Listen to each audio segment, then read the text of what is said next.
Yeah, hi guys, Peter back for yet another video. This video is for Scott. Hi Scott out there, who asked for an album war between two albums from 1981 and both Australian bands. One of them is AC/DC. For those about to rock, we salute you.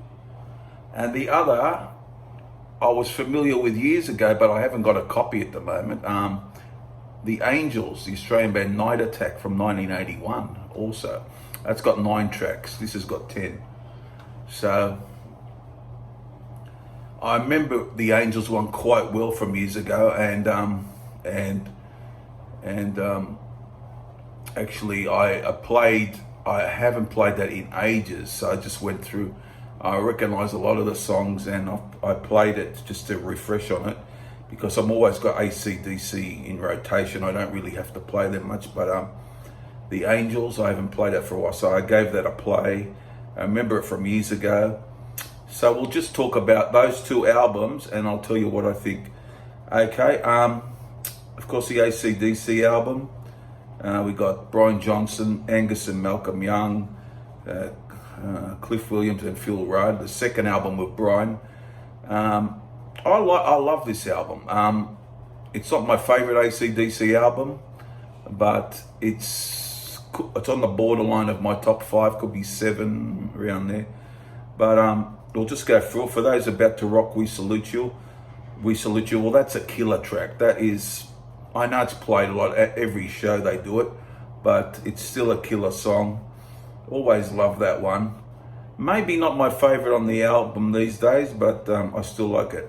I Put the Finger on You. That is a catchy song. I think that's an underappreciated track. I think that is rather catchy, the way it sounds, the way Brian sings it, and I always love that one. So that is quite an underrated song, I think. Let's Get It Up. That was one of the biggest songs from the album. That's a real good song, a good riff. Really like that one. Inject the Venom starts a bit differently, as everyone knows. You know how it starts. And Brian sings up a storm in that one.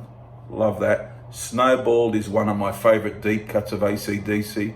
I think it's one of their best deep cuts, to tell you the truth. It's a really great track, Snowballed. Love that. Now, I'll tell for a fact, the first half of the album is better than the second half of the album, but it does have some good things on the second half. Evil Walks, I like more these days than I used to. I mean, I played it not long ago, and I found myself, well, that's a pretty great song. But years gone by, I thought it was a goodish, very good to very good song.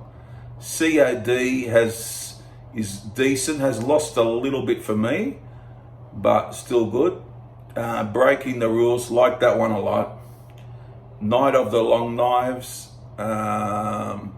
slightly underrated maybe, but pretty decent to good. Spellbound's good. It's a bit slower track, and yeah, that's one of the better songs on the album too. So it's got a lot of good songs on here. I wouldn't say it's Back in Black or Highway to Hell or whatever, or Power Rage or whatever, but it is a very strong album. It just holds together really well, even though I feel the second half of the album is weaker.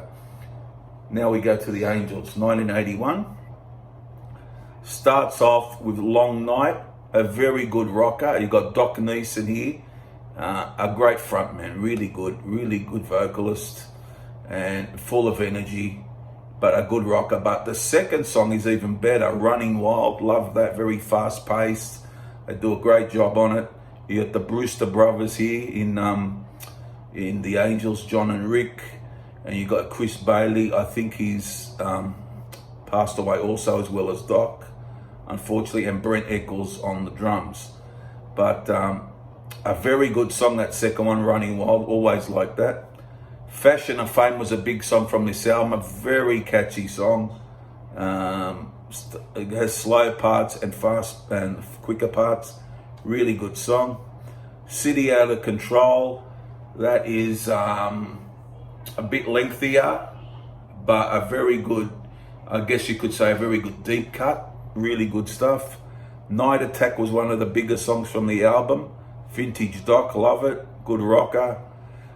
Nothing to Win, that's got harmonica, I think by John Brewster. Some harmonica in it. That's a good rocking tune though. Very good rocking tune. A real great song and could be my favourite on the album. This or Fashion and Fame, Living on the Outside, love that one. Possibly my favourite song on the album. And Talk About You is after that. That's a good rocker. Storm the Bastille is the last track. Vintage Doc there. That's a very good rocker as well. So this is pretty strong as well. But yeah, both have their couple of weaker songs, I think. You know, they both have got, their couple of weak points. But both very strong. I thought this would be not as... I'm just looking through.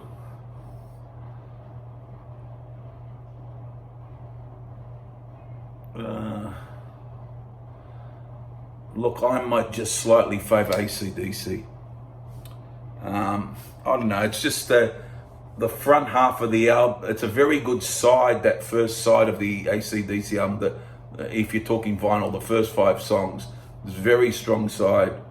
And all the Angels have got some great ones in there too. But I love a lot of the Angels songs. Look, I'm going to go for those about the rock.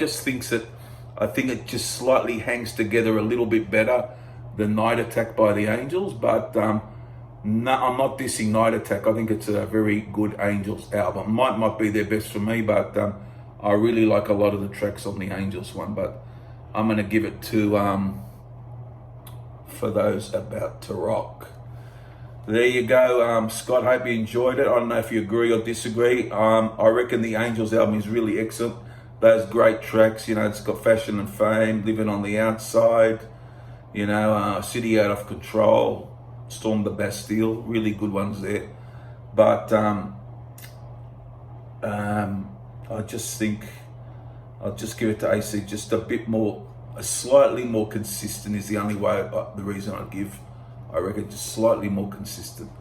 There you go. Hope you enjoyed it. Disagree or agree, it's up to you. Put your comments down below, subscribe and all those good things, and we can get some discussion going. Bye for now, guys. Bye.